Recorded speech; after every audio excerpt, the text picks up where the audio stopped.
ಯಾವುದೋ ಒಂದು ಮೆಡಿಸಿನ್ ತೋರಿಸ್ಬಿಡ್ತಾರೆ. ಅದನ್ನು ನೀವು ಹಚ್ಕೊಂಡು ಚರ್ಮದ ಕಾಯಿಲೆ ಮಾಡಿಕೊಂಡು ಯಾರಿಗೋಸ್ಕರ? ಏನು ಬಸವಣ್ಣನ ಮೆಚ್ಚಿಸ್ಬೋದಾ? ದೇವ್ರು ಮೆಚ್ಚಿಸ್ಬೋದಾ? ನಿಮಗೆ ಒಳ್ಳೇದು ಆರೋಗ್ಯಕ್ಕೆ ಒಳ್ಳೇದಲ್ಲ. ಇನ್ನೊಬ್ಬರು ನೋಡಲಿ ಅಂಥೇಳಿ ಮಾಡೋದಷ್ಟೇ. ಅದು ನಮ್ಮ ಆನಂದಕ್ಕಾಗಿ ನಾವು ಬದುಕಬೇಕು, ನಮ್ಮ ಆರೋಗ್ಯಕ್ಕಾಗಿ ನಾವು ಬದುಕಬೇಕೇ ಹೊರತು ಇದ್ರ ಬಗ್ಗೆ ಭಾಳ ತಲೆ ಕೆಡಿಸ್ಕೋಬೇಡಿ. ಕೂದಲಿದ್ರೋ ಸಮಸ್ಯೆಗೂ ಭಾಳ ಜನ ತಲೆ ಕೆಡಿಸ್ಕೊಂಡಿರ್ತಾರೆ, ಏನೇನೋ ಮಾಡಿಸ್ತಾರೆ, ಈಗ ಏನೇನೋ ಕಂಡುಹಿಡಿತಿದ್ದಾರೆ. ಅವಕ್ಕೆಲ್ಲ ದುಡ್ಡು ಖರ್ಚು ಮಾಡಬೇಡಿ, ಅವಕ್ಕೆಲ್ಲ ದುಡ್ಡು ಖರ್ಚು ಮಾಡೋಕ್ಕೆ ಹೋಗಬೇಡಿ. ಒಪ್ಕೊಳ್ಳಿ, ಈಗ ನನಗೆ ಕಣ್ಣು ಕಾಣಿಸಲ್ಲಪ್ಪ, ನಾನು ಇಷ್ಟು ಸಾಧನೆ ಮಾಡೋಕ್ಕೆ ಯಾಕೆ ಅನುಕೂಲ ಆಯಿತು ಅಂದರೆ ನನ್ನ ಕುರುಡುತನವನ್ನು ನಾನು ಒಪ್ಕೊಳ್ಳದೆ ಹೋಗಿದ್ದರೆ ನರಳ್ಕೊಂತ ಎಲ್ಲೋ ಒಂದು ಸಣ್ಣ ಕೆಲಸ ಮಾಡ್ಕೊಂಡು ಜೀವನ ಮಾಡ್ಕೊಂಡು ಮುಗಿದೋಗ್ತಿತ್ತು. ನನಗೆ ಪರಮಾತ್ಮ ಕೊಟ್ಟಿರೋದೇ ಒಳ್ಳೆಯದಾಯಿತು, ಕಣ್ಣು ಇಲ್ದಿರೋದೇ ಒಳ್ಳೆಯದಾಯಿತು ಅಂದೇ ನೋಡಿ ಸಾಧನೆಯಲ್ಲಿ ಖುಷಿಯಾಯಿತು. ಕೆಲವರೆಲ್ಲ ಬಂದು ನನ್ನ ತಲೆನೂ ಕೆಡಿಸ್ತಿರ್ತಾರೆ. ಒಬ್ಬೊಬ್ಬರು ಮಠ ಕಟ್ಟಿರ್ತೀವಲ್ಲ, ಬರ್ತಾರೆ, ಯಪ್ಪ ಏನು ಚಂದ ಮಾಮನೆ ಕಟ್ಟಿರ್ರಿ, ಏನು ಪ್ರಕೃತಿ ಮಧ್ಯೆ ಇದೆ ರೀ, ಆದರೆ ನಿಮಗೆ ನೋಡೋಕ್ಕೆ ಆಗಲ್ವಲ್ರಿ. ಮಾರಾಯ, ನೀನು ನೋಡಿ ಸಂತೋಷ ಪಡು ಸಾಕು, ನಾನು ಒಳಗಣ್ಣಿನಿಂದ ನೋಡ್ತಾ ಇದ್ದೀನಿ, ನೀನು ಯಾಕೆ ತಲೆ ಕೆಡಿಸ್ಕೊತೀಯ? ಗೊತ್ತಾಯ್ತ? ಅದಕ್ಕೆ ಆ ಥರ ತಲೆ ಕೆಡಿಸ್ಕೋಬೇಡಿ. ಏನು ಪರಮಾತ್ಮ ಕೊಟ್ಟಿದ್ದಾನೋ ಅದನ್ನು ನಾವು ಸಂತೋಷವಾಗಿ ಸ್ವೀಕರಿಸ್ಬಿಟ್ರೆ ಅಲ್ಲೇ ಜೀವನ ಅರ್ಧಕ್ಕಿಂತ ಹೆಚ್ಚು ಸಂತೋಷ ಸಿಕ್ಬಿಡ್ತದೆ, ಆನಂದ ಸಿಕ್ಬಿಡ್ತದೆ. ಮತ್ತು ಸಮಸ್ಯೆಗಳಿಗೆ ಪರಿಹಾರವೂ ಸಿಕ್ಬಿಡುತ್ತೆ, ಸಮಸ್ಯೆಗಳಿಗೆ ಪರಿಹಾರ ಸಿಕ್ಬಿಡುತ್ತೆ. ಅದಕ್ಕೆ ಆಕ್ಸೆಪ್ಟೆನ್ಸ್ ಅಂತಾರೆ ಇಂಗ್ಲೀಷಲ್ಲಿ. ಅದಕ್ಕೆ ಆಕ್ಸೆಪ್ಟೆನ್ಸ್ ಪ್ರಭುದೇವರೇ ಹೇಳ್ತಾರೆ ಒಂದು ವಚನದಲ್ಲಿ, ಆಕ್ಸೆಪ್ಟೆನ್ಸ್ ಮಾಡದಿದ್ದರೆ ನೀನು ಚಿಂತೆ ಮಾಡೇ ಸಾಯ್ಬೇಕಾಗತ್ತಪ್ಪ.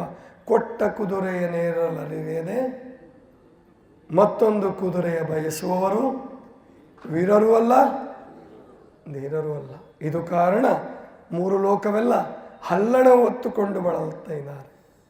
ಹಲ್ಲಣ ಅಂದರೆ ಕುದುರೆ ಮೇಲೆ ಹಾಕ್ತಾರಲ್ಲ ತಡಿ, ಅದು ಹಲ್ಲಣ ಹೊತ್ಕೊಂಡು ಬಳಲ್ತಾ ಇದ್ದಾರೆ. ಕುದುರೆ ಮೇಲೆ ಹಾಕೋದನ್ನು ತಂಬೆನ ಮೇಲೆ ಹಾಕ್ಕೊಂಡಾರಂತ. ಗೊತ್ತಾಯ್ತಲ್ವಾ? ಇವರೆತ್ತಬಲ್ಲರು ಗುಹೇಶ್ವರ, ಇವರು ನಿಮ್ಮನ್ನು ಎತ್ತಬಲ್ಲರು. ಈ ವಚನ ಲಿಂಗಾನಂದ ಅಪ್ಪಾಜಿಯವ್ರ ಬಾಯಲ್ಲಿ ಕೇಳಿದೆ ನಾನು ಮೊದಲು 93ರಲ್ಲಿ ಅವ್ರ ಬಾಯಲ್ಲಿ ಕೇಳಿದೆ. ಅವತ್ತೇ ಅಂದ್ಕೊಂಡೆ, ಪರಮಾತ್ಮ ನನಗೆ ಕುರುಡು ಕುದುರೆ ಕೊಟ್ಟಿದ್ದಾನೆ. ಈ ಜನ್ಮದಲ್ಲಿ ಪರಮಾತ್ಮ ನನಗೆ ಕುರುಡು ಕುದುರೆ ಕೊಟ್ಟಿದ್ದಾನೆ. ನಾನು ಕುರುಡನಲ್ಲ, ನನ್ನ ಕುದುರೆ ಕುರುಡು. ವ್ಯತ್ಯಾಸ ಗೊತ್ತಾಯ್ತು ನನಗೆ ಅವಾಗಲೇ. ಆತ್ಮ ಕುರುಡಲ್ಲ, ಹೊಟ್ಟೆ ಕುರುಡಲ್ಲ, ನಾಲಿಗೆ ಕುರುಡಲ್ಲ, ಕಣ್ಣಷ್ಟೇ ಕುರುಡು, ದೇಹ ಅಷ್ಟೇ ಕುರುಡು. ಆತ್ಮ ಯಾಕೆ ಕುರುಡಾಗ್ತದೆ, ಬುದ್ಧಿ ಯಾಕೆ ಕುರುಡಾಗ್ತದೆ?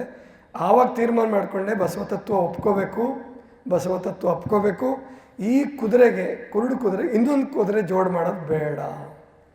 ಗೊತ್ತಾಯ್ತಲ್ವ? ಆದ್ದರಿಂದ ಇಷ್ಟು ಕೆಲಸ ಆಗ್ತಾ ಇದೆ. ಆದ್ದರಿಂದ ಬಂಧುಗಳೇ, ಸಮಾನ ವಾಯು ಅದು ಕೂಡ ಅಷ್ಟೇ. ಪ್ರಾಣಾಯಾಮ ಮಾಡೋದ್ರಿಂದ, ವ್ಯಾಯಾಮ ಮಾಡೋದ್ರಿಂದ ಈ ಪಂಚವಾಯುಗಳನ್ನು, ದಶವಾಯುಗಳನ್ನು ಸಮಾನಗೊಳಿಸ್ಕೋಬೋದು, ಕ್ರಮವಾಗಿ ಇಟ್ಕೋಬೋದು. ಸಿದ್ದರಾಮ ಶಿವಯೋಗಿಗಳೇ ಹೇಳಿದ್ದಾರೆ, ಎಮ್ಮ ವಚನದೊಂದು ಪಾರಾಯಣಕ್ಕೆ ವ್ಯಾಸನದೊಂದು ಪುರಾಣ ಸಮಬಾರದಯ್ಯ. ಎಮ್ಮ ವಚನದ 108ರ ಅಧ್ಯಯನಕ್ಕೆ ಶತರುದ್ರಿಯ ಯಾಗ ಸಮಬಾರದಯ್ಯ. ನಮ್ಮ ಎಮ್ಮ ವಚನದ ಸಾಸಿರ ಪಾರಾಯಣಕ್ಕೆ ಗಾಯತ್ರಿ ಲಕ್ಷ ಜಪ ಸಮಬಾರದಯ್ಯ. ಮತ್ತು ಈಗ ಸಿದ್ದರಾಮ ಶಿವಯೋಗಿಗಳು ಪಾರಾಯಣ ಬಳಸಿದಾರಲ್ಲ ಸಾರ್, ಆದ್ದರಿಂದ ಅದೇನು ಭಾಳ ತಲೆ ಕೆಡಿಸ್ಕೋಬೇಡಿ, ಪಾರಾಯಣ ಅಂತಲೇ ಅನ್ನೋಣ. ಆಮೇಲೆ ಪಾರಾಯಣ ಅಂದ್ರೇನು? ಎಲ್ಲರೂ ಕೂಡಿ ಓದೋದು ಬರೀ ಓದಿ ಬಿಡೋದಲ್ಲ, ಮತ್ತೆ ಓದೋದು, ಮತ್ತೆ ಅದನ್ನು ಕಂಠಪಾಠ ಮಾಡಿ. ಮೊದಲು ಕಂಠಪಾಠ ಮಾಡಿ ಆಚರಣೆಗೆ ಇಳಿಸೋಕ್ಕೆ ಪ್ರಯತ್ನ ಮಾಡಿ.